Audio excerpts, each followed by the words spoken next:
अच्छा महाराज ठीक है रुक जाइए। अजामिल भोजन कराता है और भोजन कराने के बाद में आसन लगाता है कि अब विश्राम करिए। अजामिल पूरी व्यवस्था करके चला जाता है। संतजन सोते हैं, सुबेरा होता है और जब सुबेरा होता है तो संतजन अजामिल से पूछते हैं अजामिल जाऊं क्या? अजामिल बोलता है बिल्कुल जाइए, अब नई जगह मेरे घर में तुम्हें रहना है। फिर एक संत दोबारा पूछते हैं जाऊं क्या? अजामिल बोलता है फिर जब बोल दिए तो बोल दिए जाइए। फिर थोड़ी देर बाद यही जाऊं क्या अजामिल? अजामिल बोला ऐसा है मैं हाथ जोड़ रहा हूँ चले जाओ, क्योंकि मैं चोरी करने वाला ब्राह्मण हो चुका हूँ, अब पहले जैसा नहीं हूँ। बड़ी अच्छी बात कि तुम सबका कुछ लिया नहीं, कुछ चुराया नहीं। महाराज इतनी भलाई है कि तुम चले जाओ बस। संत ये सरल हृदय जब देखे अजामिल का तो पिघल गए। अरे वाह, चोर हुई हो और बदले में हम लोगों का कुछ चुराया नहीं, वो बता भी रहा है। अजामिल क्या चाहते हो तुम, क्या दूं तुम्हें? अजामिल बोला तुम दे ही क्या सकते हो, तुम्हारे पास है ही क्या? भाई संतों के पास क्या होता है, कुछ भी नहीं। संत बोले कि है तो कुछ नहीं, लेकिन मैं तुम्हें आशीर्वाद देता हूँ। तुम्हारा यदि पुत्र होगा इस बार तो उसका नाम नारायण रखना और कुछ नहीं। अजामिल बोले कि ठीक है महाराज मैं रख दूंगा नारायण। एक दिन अजामिल बीमार हुआ। देखिए एक रात्रि संतों का संग किस तरह से कल्याणकारी हो गया। बीमार हुआ और बीमार हुआ तो बड़ा घबराया। तो अब लोग जो पिताजी होते हैं, हमारी माताएं होती हैं, तो अपने या तो बड़े बेटे को बुलाती हैं या तो छोटे को। बड़े और छोटी संतानों में बड़ा प्रेम होता है ना। तो अजामिल छोटे पुत्र से बड़ा प्रेम करता था। अरे नारायण बेटा कहाँ हो, जल पियाओ। सुनता नहीं। नारायण नारायण 4-5 बार पुकारता है तब भी नहीं सुनता। इसको जितनी पीड़ा होती उतना विरह भाव में पुकारता। अरे बेटा तू नहीं आएगा मुझे पता है। अरे नारायण एक बार आ जाओ। अरे नारायण मुझे बचा ले। अरे नारायण, इतना विरहातुर होकर के पुकारा कि यही आवाज नारायण के कानों में पड़ी। अरे ये तो बड़ा बता रहे थे ना कल, दुखी होकर के यदि तुम भगवान को बुलाओगे तो वो अवश्य आएंगे। और दुखी होकर के व्याकुलता में पुकारा अपने बेटे को। आवाज चली गई नारायण के कान में। भगवान अपने पार्षदों को भेजे जाओ उसे बचाओ। इधर नारायण के दूत और पापी भी था, यमराज के दूत भी आ गए। अब दोनों के पार्षदों में खूब लड़ाई हुई, कौन ले जाए अजामिल को। अंत में नारायण के जो पार्षद थे वो यमराज के पार्षदों को मार भगाते हैं और अजामिल को ले जाते हैं। देखिए संग, कभी कभी हम असंग में पड़े रहते हैं।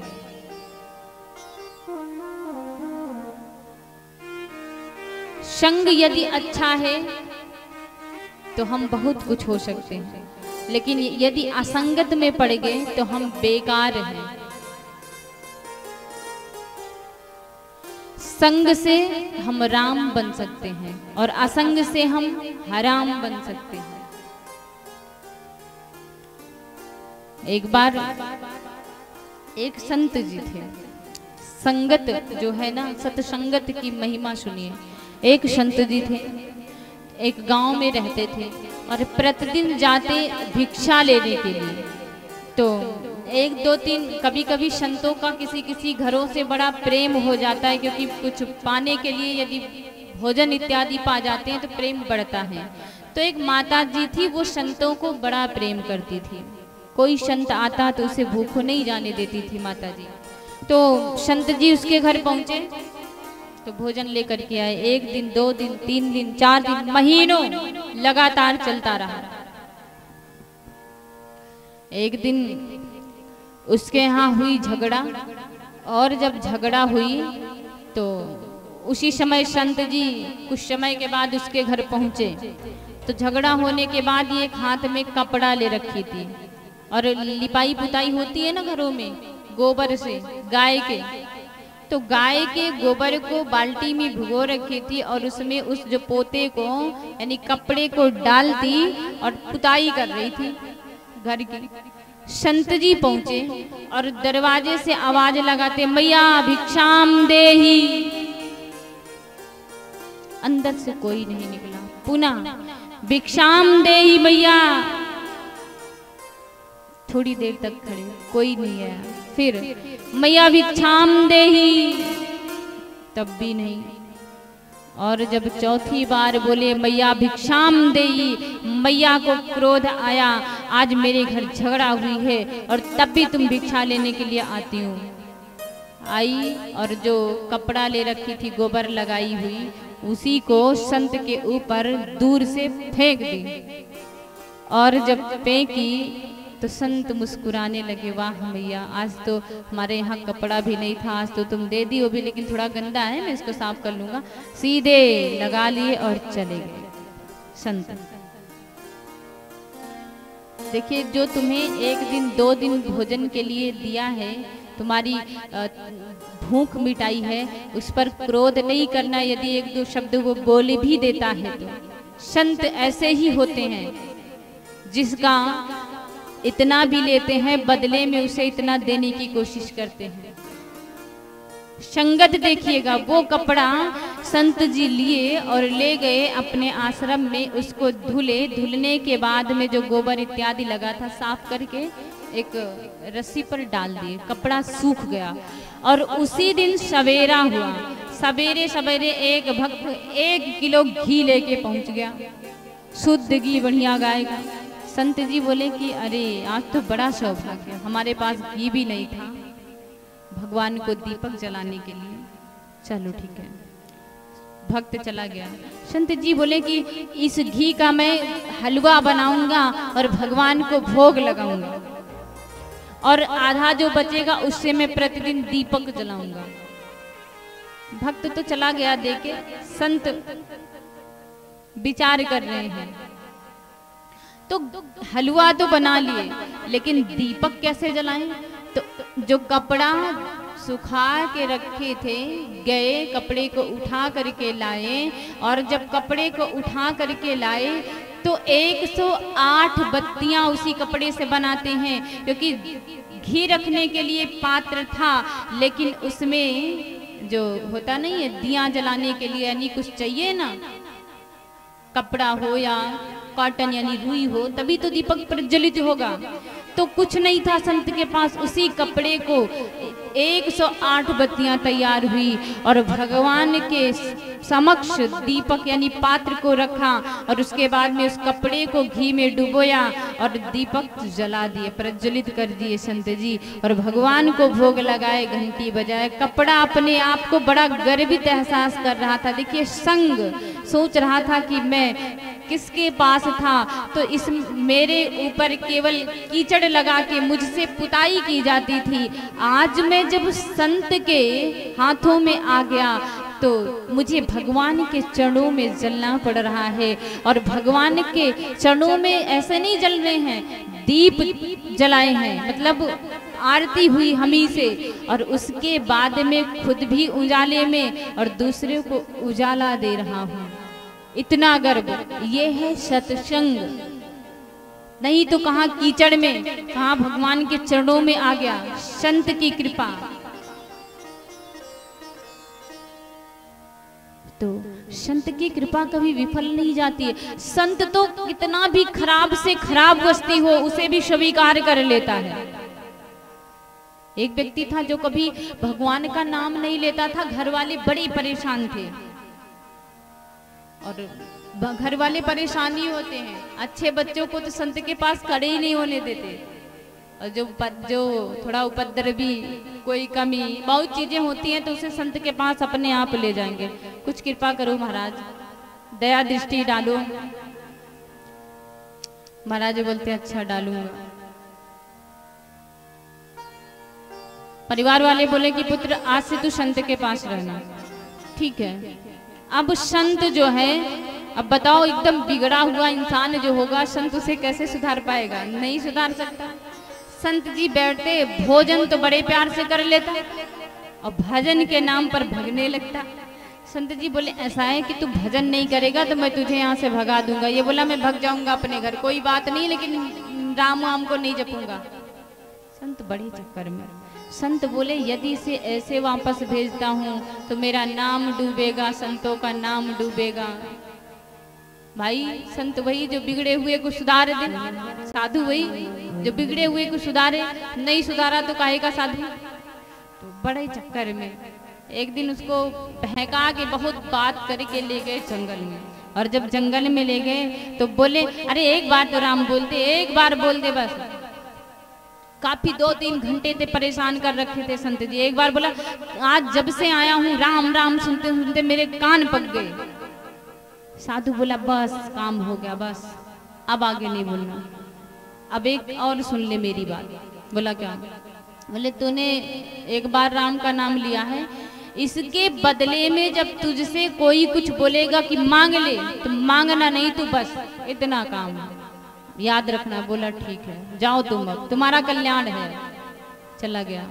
पता है मृत्यु हुई यमराज के यहाँ जब जाओ ना तो सबसे पहले पुण्य को दिया जाता है, उसके बाद में पाप कर्म।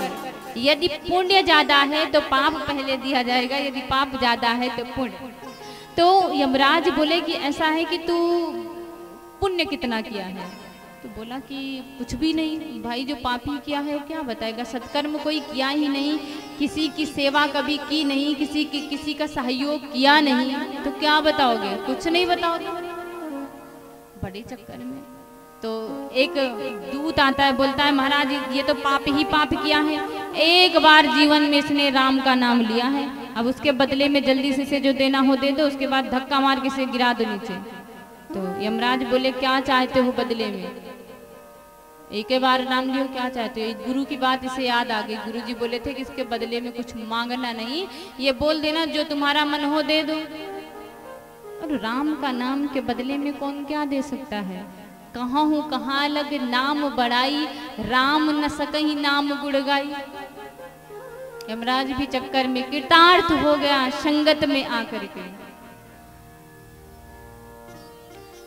पता है आप संग करिए लेकिन कुसंग कभी मत करिए। समुद्र कितने बड़े हैं। एक बार समुद्र रो रहे थे तो एक व्यक्ति पूछा भाई तुम काहे को रो रहे हो, इतना बड़ा इतना विशाल इतनी दूरी है तुम्हारी, सारी नदियां तुम्हारे पास आती, तुम काहे को रो रहे हो? अरे तुम्हारी पुत्री लक्ष्मी, दामाद तुम्हारे नारायण जी और रत्नों की खान हो, तुम उसके बाद भी रो रहे हो। समुद्र बोला क्यों ना रो, कुसंग है ना, कोई मुझे बांध नहीं सकता था लेकिन राम जी बांध दिए।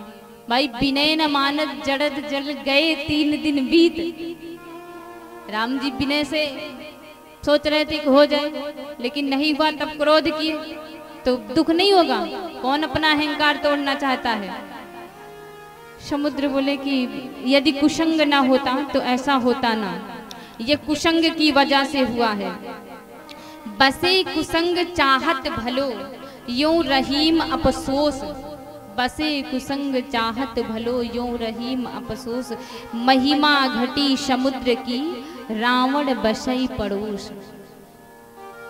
समुद्र की महिमा इसीलिए घटी कि कुसंग था रावण के साथ, रावण पड़ोसी था इसीलिए उसे राम बांधे। जबकि समुद्र देवता बोले कि मैं कभी रावण के यहाँ जाता आता नहीं हूँ, ना वो कभी मेरे घर आता जाता है, लेकिन अब गेहूं के साथ तो घुन पिसा ही जाता है। तो इसलिए कुसंगी व्यक्तियों के पास कभी नहीं बैठना चाहिए। काजल की कोठरी में चाहे सयानो जाए, काजल की कोठरी में कोई भी जाएगा तो एक टीक लागी है तो लागी है, एक ना एक टीक तो तुमको लग ही जाएगा, बच नहीं सकते हो।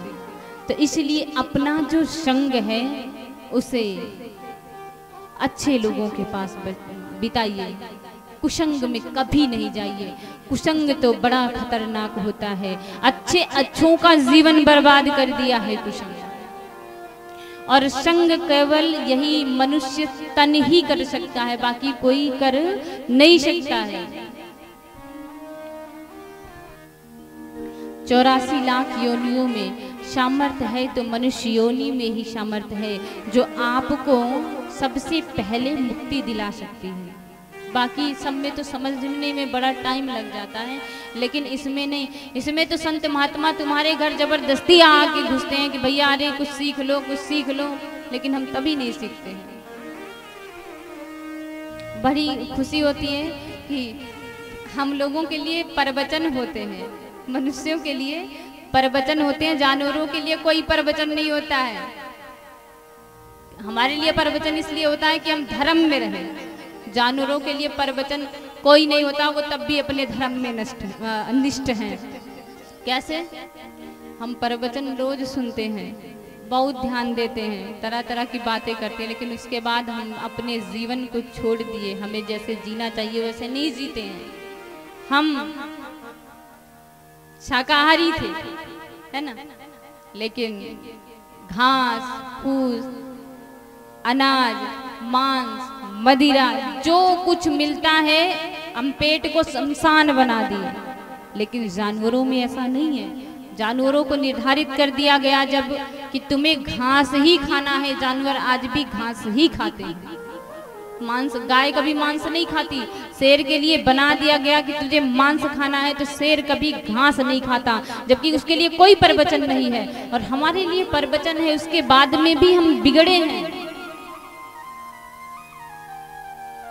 और इतना बिगड़े हैं कि यदि कोई समझाता है ना तो हम उसकी खोपड़ी भी खा लेते हैं। सोच लीजिए मनुष्य किस तरह से बदला है। तो हमें संभल कर रहना चाहिए, और नहीं संभले तो हम बेकार हो जाएंगे। ये जीवन, ये जन्म गंवा करके जाएंगे, बना नहीं पाएंगे।